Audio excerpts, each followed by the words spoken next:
Now, the left has moved extraordinarily radical on abortion. They now see abortion not just as something they want protected, but as a sacrament itself.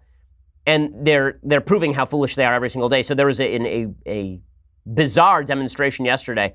We're so concerned with owning the cons and owning the libs these days that people are willing to do the stupidest possible things. So a bunch of women decided to go out and dress themselves in Handmaid's Tales outfits because they went and they got like red habits. They got like red robes and the white potato chip hats and all the rest of this. And they're wandering around Arizona in the 110 degree weather in order to own the cons or something. So here they were walking around and jabbering about Roe v. Wade. You can see them here saying, it says, keep your theology off our biology. Get out of our privates. Ladies, I have no interest. Okay, keep your theology. And then there's pictures of abortion hangers and all these women who are walking around in 110 degree weather as though they are going to be made handmaidens if they can't kill the babies inside their womb. The most obvious example, by the way, of the stupidity of the left on this issue comes courtesy of Michelle Wolf, who is just an awful human being. So Michelle Wolf, you'll recall from being terrible at comedy and also being on the White House Correspondents' Dinner where she yelled about her vagina or some such. She decided that in honor of the 4th of July, the most American thing she could think of was killing your baby in the womb and cutting its brain out. So here she is doing her 4th of July special in which she does a full-on star-spangled tribute to killing your baby in the womb. Women, don't forget, you have the power to give life and men will try to control that. Don't let them! God bless abortions and God bless America! God bless abortions and God bless America. It says the Break's 10th annual salute to abortion. Wow, God bless America and God bless abortion. The perverse level of love for abortion, abortion as a sacrament, abortion as a sign of bravery, abortion as a sign of decency on the left. This is why they are so concerned that Roe v. Wade is going to be overturned. Not because Roe v. Wade being overturned will actually amount to the illegalization of abortion, but simply because they're afraid that people might actually want to vote on the issue of whether you ought to kill your baby in the womb. And they can't win this argument because this argument is unwinnable. People should not be allowed to kill babies in the womb. Even most Democrats believe that there should be significant restrictions on the ability to kill a baby in the womb. Right? They may not agree on how early you ban that, but most of them agree that 20 weeks and on, that should be banned.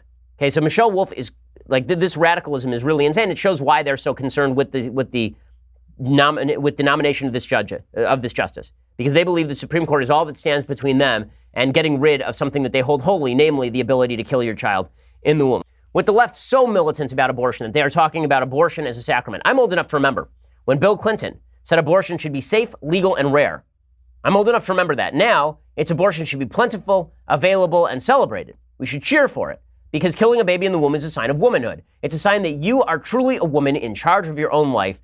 If you have not actually killed a baby in your womb, that means that you are subjecting yourself to the hierarchical preferences of evil masculinity. But if you kill a baby in the womb, that shows that you've stood up to the man. Sure, you might have killed a baby in the process, but at least you stood up to the man. And this is the perspective of someone on the left. Now, the pro-life issue is one on which the right can win and should win, because this is an issue that is as vital morally as any issue the United States has ever faced, up to and including slavery. Okay, the murder of 1 million babies a year in the womb is a serious moral issue. And if you don't think it's a serious moral issue, it's because you haven't looked at it hard enough. Okay, but folks on the right tend to shy away from this, and it's a serious problem. So Leonard Leo, who's one of the fellows who's helping Trump select the next Supreme Court justice, he was on Sunday he was on This Week on ABC, and he said that rumors of Roe being overturned, that's greatly exaggerated. Why is it always the job of the right to quell rumors about Roe being overturned? I don't understand this. Why shouldn't the right say, hell yes, we want to overturn Roe because it's a bad decision? Why shouldn't that be something that the right campaigns on? By the way, overturning Roe does not mean that abortion becomes illegal across 50 states. If you think that California is suddenly going to ban abortion, you're out of your mind. California is not going to ban abortion. Neither is Massachusetts, neither is New York, neither is New Jersey, neither is Illinois. Right? There are too many states in the union that are going to allow abortion to continue unfettered.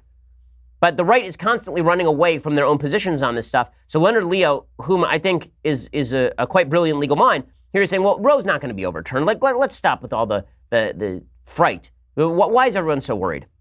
First of all, nobody really knows. We've been talking about this for 36 years, going all the way back to the nomination of Sandra O'Connor. And after that 36-year period, we only have a single individual on the court who has expressly said he would overturn Roe. So I think it's a bit of a scare tactic and rank speculation more than anything else. Okay, so, all of the talk about don't worry about it, it's just speculation. The right is constantly attempting to run away from this issue. So more evidence of this. Tomi Lahren, who, I've refrained from criticizing generally because, Tomi does what Tomi does. But Tomi Lahren has now made the case that we should never speak about abortion. This is, of course, because she is pro-choice. Tomi Lahren is pro-abortion. She went on The View and she suggested that it's only religious objection to abortion that was driving the right's objection to abortion. So she was on Fox News Final Thoughts, and she suggested that Republicans only win by staying out of the social issues.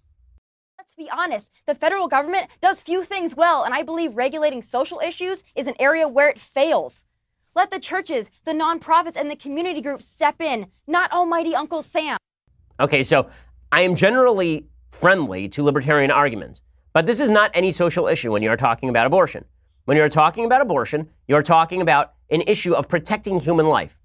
Okay, by this definition, slavery is a social issue. By the way, Tomi Lahren is very fond of talking about social issues when it suits her purposes. I mean, how many times have you heard Tomi Lahren talk about the flag and patriotism and kneeling for the national anthem and culture? I mean, that's what Tomi Lahren specializes in. She's not exactly a Milton Friedman economist, right? You're not going to hear her sitting there spouting Vienna School of Economics explanations of trade theory, right? That's not Tomi's thing. So for her to say that we are not going to focus in on social issues because otherwise we're never going to win, I think is foolish. Not only is it foolish, let's be real about this. If the right is not fighting to protect human life, then the right is not doing its job. No victory that leaves behind babies in the womb to be carved apart and then flushed down a toilet, no right that does that in the name of victory is winning a victory that is worth fighting for. Victory has to mean something, and one of those things that victory has to mean is standing up for the lives of the unborn. Now, Tomi responded to all of this. She got heavy flack from a lot of folks on the right for saying all of this, that the right should leave behind the social issues. By the way, Donald Trump didn't leave behind the social issues during the election cycle. He was very pro-life during the election cycle, at least insofar as what he had to say. And Tomi then tweeted something out about how she's not going to be cudgeled into believing something that she doesn't believe. No one's trying to cudgel Tomi into believing something she doesn't believe. She's certainly able to believe whatever she wants to believe. The point I'm making is that she's wrong. So she tweeted out, "Do I form my political beliefs based on acceptance from the self-appointed thought wardens of either political party? No, and I never will. You don't have to like or agree with my thoughts, but at least you know they are my own." A couple of things about this. This seems to be the last refuge of people who can't make a good argument nowadays, is that you make an argument and then they say, "You're not going to box me in with your standards." I'm not trying to box you in. Make your argument. I just think your argument sucks. Like, that's not me boxing you in. I've heard the same from several relatively major figures in the past several weeks, that if I say that I don't like something that you've said, that suddenly I'm trying to provoke you into moving your position. No, I'm trying to present a differing position.